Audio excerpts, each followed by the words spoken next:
तब यहाँ मी गैरो को आर्केड में लड़कियों को पटाना सिखा रहा होता है और उसे ये भी बताता है कि उसे कैसे बार बार लड़की का दिल जीतने की कोशिश करनी होगी। जिस वजह से हम देखते हैं गैरो भी प्रैक्टिस के लिए एक गेम को खेलना स्टार्ट कर देता है और उसमें 6000 रुपए उड़ा देता है, पर उसे फिर भी कुछ हासिल नहीं होता। तब गैरो को एक और गेम दिखाई देती है जहाँ पर उसे हथौड़े से डॉल्स को मारना होता है और उसमें वो बिल्कुल परफेक्ट स्कोर हासिल करता है, जिस वजह से मैं उसकी तारीफ करने लगता है, पर उसे बताता है कि इससे वो लड़की का दिल नहीं जीत सकता। तब हम देखते हैं एक लड़की उनकी बातें सुन रही होती है और वो लोग फोटो खिंचाने चले जाते हैं, जहाँ पर मैं अलग अलग पोजेस देके फोटो को क्लिक करवा रहा होता है, पर गैरो एक ही पोज के साथ खड़ा होता है। वैसे गैरो, क्या तुमने हिटमैन हंटर के बारे में सुना है? तुम उसी पर्सन की बात कर रहे हो ना जिसने फेमस किलर्स को मारा है? वैसे तो हमें हंटर्स के गोल और आइडेंटिटीज के बारे में कुछ नहीं पता है, पर उसकी स्किल सच में बहुत कमाल की हैं, क्योंकि उसने डिसमेंबरर और स्पीयर मास्टर को मार डाला है। मास्टर्स इस दुनिया में बेस्ट असैसिन्स हैं और मुझे नहीं लगता कि ऐसे बहुत से लोग होंगे जो कि स्पीयर मास्टर को लड़ाई में हरा सकते हैं, तो इसलिए ये साबित होता है कि वो हिटमैन बहुत ज्यादा स्किल्ड है। फिर तो तुम्हें अपना बहुत ज्यादा ध्यान रखना चाहिए। तब मी पेन के साथ उनके फोटो के ऊपर कुछ बना रहा होता है, पर गैरो को वो बिल्कुल भी एंटरटेनिंग नहीं लग रहा होता, जिस वजह से मैं उसे बताता है कि अगर वो ऐसी ही हरकतें करेगा तो उसे कोई लड़की नहीं मिलने वाली। तब मैं उसे समझाता है कि ये सब कुछ यादों के लिए है, जिससे कि वो लोग ये याद रख पाएंगे कि उन्होंने इकट्ठे बहुत मजे किए हैं। पर हम देखते हैं गैरो को अभी भी ज्यादा कुछ समझ नहीं आ रहा होता। गैरो, अगर कोई लड़की DIY कैंडीज के बारे में बात करेगी तो तुम्हें बहुत ज्यादा अच्छा लगेगा ना, तो इसलिए अगर तुम अपने डेट की पसंदीदा चीजों को एंजॉय करोगे तो उसे भी इससे बहुत ज्यादा खुशी होगी, और यही डेट का असली मकसद होता है। तो गैरो अचानक से चौकन्ना हो जाता है, क्योंकि उसे एहसास हो जाता है कि एक लड़की उनका पीछा कर रही है, और तभी वो लड़की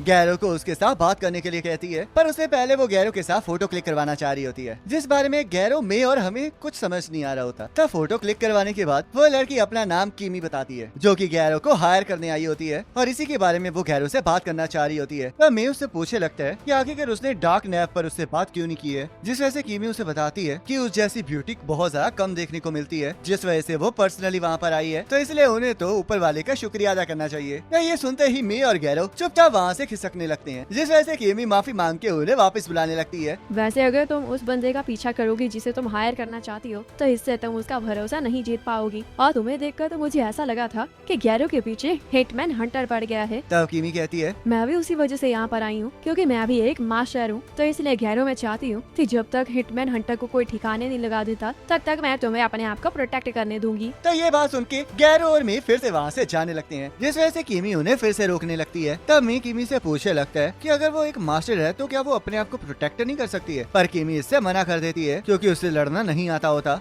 मुझे लगता है कि हमें इसकी बात सुन लेनी चाहिए, क्योंकि अगर एक मास्टर उस फैमिली से मदद मांग रही है जिसके साथ उसका कोई लेना देना नहीं है, तो इसका मतलब ये पक्का बहुत बड़ी मुसीबत में है। मैंने सही कहा ना कीमी? तब गैरो के मुंह से अपने नाम को सुन के कीमी बेहोश होकर नीचे गिरने लगती है, पर तभी गैरो उसे कैच कर लेता है। मुझे यकीन नहीं आ रहा कि मास्टर गैरो मेरे साथ इतने अच्छे से बिहेव कर रहे हैं, और ऊपर से ये मुझे बाहों में पकड़ के मेरा नाम ले रहे हैं। जब मैंने सुना था कि हिटमैन मेरे पीछे पड़ा है तब मेरा दिमाग पूरी तरह से ब्लैंक हो गया था, पर मैं कितनी ज्यादा लकी हूँ ना कि उसकी वजह से मुझे मास्टर गैरो के साथ मिलने का मौका मिल रहा है। मेरे पास तो इनके साथ मिलने की कोई अपॉइंटमेंट भी नहीं है, तो मुझे तो लगा था कि मैं बस इनके लिए एक मुसीबत होंगी, पर फिर भी ये मुझसे कितने अच्छे से बात कर रहे हैं। तब कीमी खुशी के मारे गैरो को गले लगा लेती है, जिस वजह से सभी लोग उन्हें घूरने लगते हैं, और उन्हें ऐसा लग रहा होता है कि जैसे कि वहाँ पर लव ट्रायंगल चल रहा है, और कीमी जोर जोर से हंसने लगती है, क्योंकि उसे पूरा यकीन होता है कि अब वो बिल्कुल सेफ है। तब थोड़ी देर बाद कीमी मी और गैरो को दिखाने लगती है कि आखिरकार वो किस चीज की मास्टर है, और अपने मुंह से अजीब आवाजें निकालने लगती है, जिस वजह से हम देखते हैं एक हैमस्टर वहाँ पर आ जाते हैं। मेरा नाम कीमी है और मैं एक हैमस्टर मास्टर हूँ, और ये मेरा पार्टनर सीरियस है, और तुम्हें पता है गैरो, इसी ने तुम्हें ढूंढा था। जब भी किसी को इन्फॉर्मेशन को इकट्ठा करना होता था या फिर छोटी छोटी चीजों का पता लगाना होता है, तो मैं इसकी मदद से सारे काम किया करती थी। तो इसका मतलब तुम बीस्ट क्लैन से रिलेटेड हो। वहाँ के मास्टर तो बहुत ज्यादा एक्सपर्ट किलर्स हैं, पर वो लोग अच्छे फाइटर्स नहीं है। वैसे टेक्निकली बात की जाए तो मैं भी बस असैसिनेशन और ट्रैप्स में ही अच्छा हूँ। तो ये सुनकर मैं सोचने लगता है कि जब पहली बार गैरो ने इतने सारे बंदों को मारा था, उसके बावजूद भी अगर वो अच्छा फाइटर नहीं है तो आखिरकार अच्छा फाइटर होता कौन है? मेरा हिटमैन हंटर के साथ कोई लेना देना नहीं है, पर जिस एसोसिएशन की मैं पार्ट हूँ वो लोग उसे मारना चाहते हैं, जिस वजह से अब मैं भी खतरे में आ गई हूँ। तो अगर तुम एसोसिएशन में हो तो वो लोग भी तो तुम्हें प्रोटेक्ट कर सकते हैं। ऐसा नहीं होने वाला। मेरे ग्रेट ग्रेट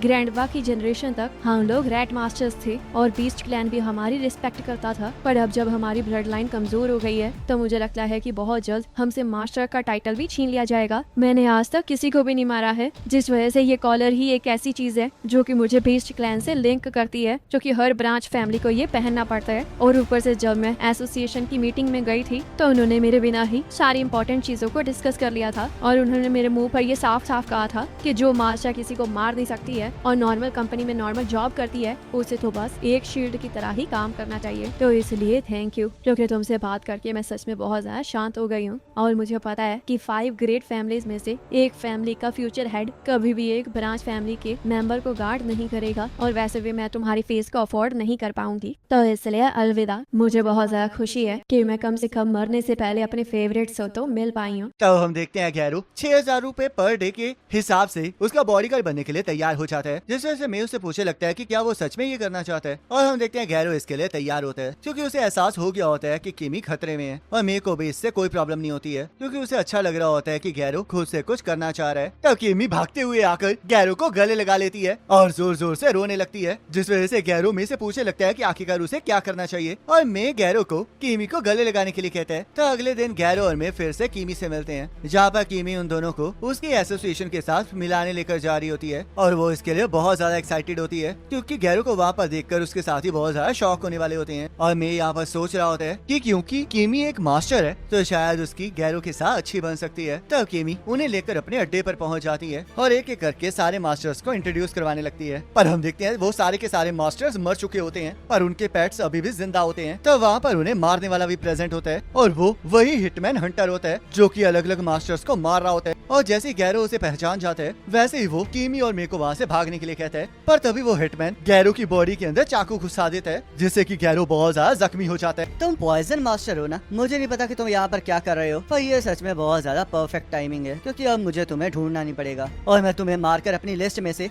एक बड़ा नाम काट दूंगा। तब किमी और मे ये देख के बहुत ज्यादा हैरान होते हैं कि गैरो जख्मी हो गया है और गैरो उन्हें फिर से वहाँ से भागने के लिए कहता है। मैंने अपने आप को गहरी चोट लगने से बचा लिया है और चाहे मैंने अपनी ब्लीडिंग को भी रोक दिया है पर ये ज्यादा देर तक काम नहीं करेगा। तो हिटमैन हंटर हो ना, आखिरकार तुम यहाँ पर करने के आए हो? तो हिटमैन गैरो की बातों का जवाब दिए बिना ही अपने चाकू से उस पर हमला कर देता है जिससे कि वो बिल्डिंग कट जाती है और गैरो ये देख के बहुत ज्यादा हैरान होता है कि उसे हिटमैन ने एक छोटी सी नाइफ से उस बिल्डिंग को काट दिया है। तो गैरो दूसरी बिल्डिंग की छत पर गिर जाता है और वो हिटमैन भी वहाँ पर आ जाता है और गैरो को भी समझ में आ जाता है कि अगर वो लड़ाई ज्यादा देर तक चलेगी तो उसी के लिए मुसीबत होने वाली है, जिस वजह से वो अपनी पूरी ताकत का इस्तेमाल करने के लिए तैयार हो जाता है और अपनी बॉडी के अंदर 2 इंजेक्शंस को इंजेक्ट कर लेता है जिसके अंदर एक विजन बढ़ाने वाला टॉक्सिक होता है और दूसरा मसल रिफ्लेक्स को बढ़ाने वाला टॉक्सिन होता है। तब वो हिटमैन जैसे गैरो के ऊपर हमला करता है वैसे ही गैरो उसके हमले से बचकर उसे मुक्का मार के हवा में उड़ा देता है और उसके ऊपर मुक्कों की बरसात करते हुए उसे मुक्का मारकर नीचे फेंक देता है। पर तभी उसे अजीब सी आवाजें आने लगती हैं। तब हम देखते हैं जैसे वो हिटमैन ऊपर आने लगता है उसे किसी का फोन आया होता है जो कि उसे ये बता रहा होता है कि पॉइजन मास्टर बॉडीगार्ड्स की नौकरी करता है। पर हिटमैन को ये यकीन नहीं आ रहा होता कि 5 ग्रेट फैमिलीज में से कोई ऐसा कर सकता है और गैरो के साथ लड़ते हुए उसे ये भी अंदाजा हो गया होता है कि वो कितना ज्यादा खतरनाक है, जिस वजह से वो इसी टाइम उसे ठिकाने लगाना चाह रहा होता है। तब हम देखते हैं हिटमैन अपने साथ एक बोर्ड को भी लाया होता है और तभी गैरो उसके ऊपर हमला कर देता है। पर हिटमैन उस बोर्ड से गैरो के ऊपर हमला कर देता है जिससे बचकर गैरो को पीछे जाना पड़ता है और हिटमैन लगातार गैरो के ऊपर बोर्ड से हमला करना स्टार्ट कर देता है, जिस वजह से गैरो के पास उसके हमलों से बचने के अलावा कोई चारा नहीं होता। तब गैरो हिटमैन के हमले से बचते हुए उस बोर्ड के ऊपर टॉक्सिन फेंक देता है, जिस वजह से हम देखते हैं उस बोर्ड के टुकड़े टुकड़े हो जाते हैं। पर गैरो फिर भी हिटमैन के पास नहीं पहुंच पाता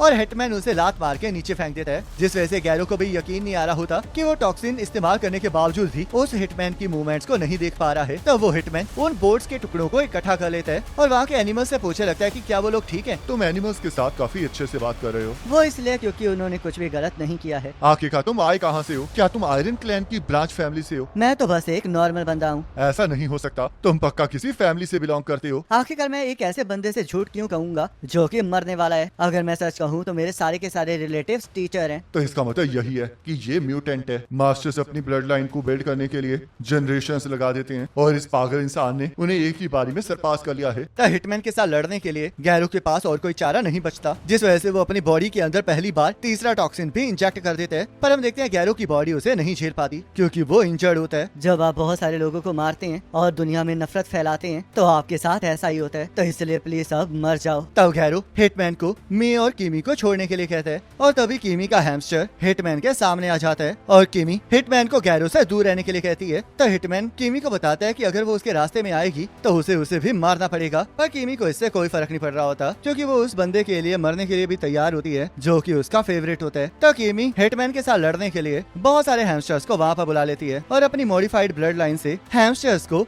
हिटमैन की तरफ भेज देती है। पर हम देखते हैं वो हैमस्टर्स बस एक कॉन्स्टिलेशन ही बनाते हैं, जिस वजह से मे और हिटमैन को समझ नहीं आ रहा होता कि आखिरकार वहाँ पर चल क्या रहा है। तो हिटमैन कीमी को इग्नोर करके गैरो को उठा लेता है और मे हिटमैन से पूछने लगता है कि आखिरकार वो क्या कर रहा है। तो हिटमैन उन्हें बताता है कि वो गैरो को डॉक्टर के पास लेकर जा रहा है और कीमी को ये यकीन नहीं आ रहा होता कि उसके कॉन्स्टिलेशन ने हिटमैन का दिल बदल दिया है। तो मुझे मारने नहीं आए थे, तो आखिरकार तुम मेरी जान क्यों बचा रहे हो? मैंने आज तक ऐसा कभी नहीं देखा है कि एक मास्टर एक दूसरे को बचा रहे हो, तो इसलिए अब मैं तुम्हें मारना नहीं चाहता हूँ और मुझे लगता है कि ये रीजन काफी है। तो गैरो हिटमैन को उसे नीचे रखने के लिए कहता है क्योंकि वो खुद ही खुद को ठीक कर सकता है। और तब वो मशीन के जरिए अपने अंदर ब्लड को पंप करने लगता है। मेरा नाम पीची है और मेरा गोल 5 ग्रेट फैमिलीज में से एक फैमिली बीस्ट क्लैन को पूरी तरह से साफ करना है, क्योंकि मैंने सुना है कि वो लोग कुछ ऐसा प्लान कर रहे हैं जिससे कि बहुत सारे लोग मर सकते हैं। तो इसलिए मुझे लगा कि अगर मैं उन्हें पहले ही मार डालूंगा तो ये खतरा टल जाएगा। तो आखिरकार तुम उन लोगों को टारगेट करने क्यों लग गए जो कि बीस्ट मास्टर्स नहीं थे? वो तो बस मेरे रास्ते में आ गए थे। मुझे कोई भी आइडिया नहीं था कि आखिरकार मुझे बीस्ट क्लैन को कैसे ढूंढना है, जिस वजह से मैं उन लोगों से इस बारे में पूछने लगा जिन्हें शायद इस बारे में कुछ पता हो। तो इसलिए मेरे रास्ते में कुछ ऐसे लोग आए जो कि बहुत ज्यादा खतरनाक थे और बीस्ट क्लैन की ब्रांच फैमिली से बिलोंग करते थे, जिस वजह से मैंने उन्हें ठिकाने लगा दिया। आखिरकार तुम कहना क्या चाह रहे हो? डिसमेंबरर पैसों की जगह पेमेंट के तौर पर लोगों को मारता है, और जो सफिया मास्टर था वो किसी को मारने के लिए इनोसेंट लोगों की जान भी ले सकता था, जिस वजह से वो लोग डेंजरस थे। मैं अपनी गर्लफ्रेंड के साथ एक कैफे खोलना चाहता हूँ, पर उससे पहले मुझे डेंजरस लोगों को ठिकाने लगाना पड़ेगा, नहीं तो मेरे कस्टमर्स रिलैक्स नहीं कर पाएंगे। तो क्या तुम 5 ग्रेट फैमिलीज में से एक फैमिली के साथ इस वजह से पंगा ले रहे हो? क्या तुम सच में पागल हो? पर क्या ये अच्छी बात नहीं होगी कि बुरे लोग मर जाएं? वैसे ये काफी अच्छी थिंकिंग है और शायद ये इसे पूरा भी कर सकता है। मुझे लगा था कि पॉइजन मास्टर की फैमिली बहुत ज्यादा खतरनाक है, पर तुम्हें देखकर लगता है कि तुम बहुत ज्यादा अलग हो और कम से कम अभी के लिए उस दुनिया के लिए खतरा नहीं हो जो कि मैं चाहता हूँ। तो कीमी को एहसास हो जाता है कि वो हिटमैन उन्हें छोड़ रहा है, जिस वजह से वो हंसने लगती है और हिटमैन गैरो से पूछने लगता है कि क्या वो अपनी फैमिली कनेक्शंस के जरिए बीस्ट क्लैन को जानता है। पर गैरो इससे मना कर देता है क्योंकि चाहे वो 5 ग्रेट फैमिलीज कहलाती हो, पर उनका एक दूसरे के साथ कोई लेना देना नहीं है, जिस वजह से हिटमैन कीमी से बीस्ट क्लैन के बारे में पूछने लगता है क्योंकि वो बीस्ट क्लैन की ब्रांच फैमिली से होती है। पर कीमी को भी इस बारे में कुछ पता नहीं होता क्योंकि वो कभी भी मेन हाउस नहीं गई होती है। और उसके बाद वो अपने कॉलर के बारे में बताने लगती है, पर तभी उसका कॉलर हिलना स्टार्ट कर देता है और वो अचानक से नीचे गिर जाती है। तब एक बैट उड़ते हुए वहाँ पर जोर जोर से हंसने लगता है और हम देखते हैं कीमी का कॉलर कन्वर्ट हो गया होता है, जिसे गैरो हटाने की कोशिश करने लगता है। मैं अगर तुम्हारी जगह पर होता तो मैं ऐसा कभी भी नहीं करता, क्योंकि अगर तुम उस कॉलर को तोड़ोगे तो वो कॉलर होस्ट की बॉडी का सारा ब्लड चूस लेगा। ये एक स्पेशल तरह का कॉलर है जिसे होस्ट की बॉडी में से ब्लड को खींचने के लिए बनाया गया है और मैंने अब इसे एक्टिवेट कर दिया है, जिस वजह से अब इस लड़की के पास जीने के लिए सिर्फ 3 दिन ही बचे हैं। तो गैरो पूछने लगता है कि आखिरकार उस कॉलर को कीमी के गले में क्यों बांधा गया है, जिस वजह से वो बैट उन्हें बताता है कि वो उनके लिए एक एनिमल की तरह है, जिसे सुनकर गैरो को गुस्सा आ जाता है। अब मुझे इस तरह घूरने की भी जरूरत नहीं है। और हाँ गैरो और पीची, अगर तुम मुझे ढूंढना चाहते हो तो मैं तुम्हें स्पेशल इनविटेशन प्रोवाइड कर देता हूँ। तो चलो फिर अब बीस्ट क्लैन के होम टाउन डोगो एनिमल किंगडम में मिलते हैं। और इसी के साथ ये एपिसोड खत्म हो जाता है। अब नेक्स्ट एपिसोड का लिंक आपकी स्क्रीन पर आ रहा होगा, उस पर क्लिक करके अगले एपिसोड को देख सकते हो।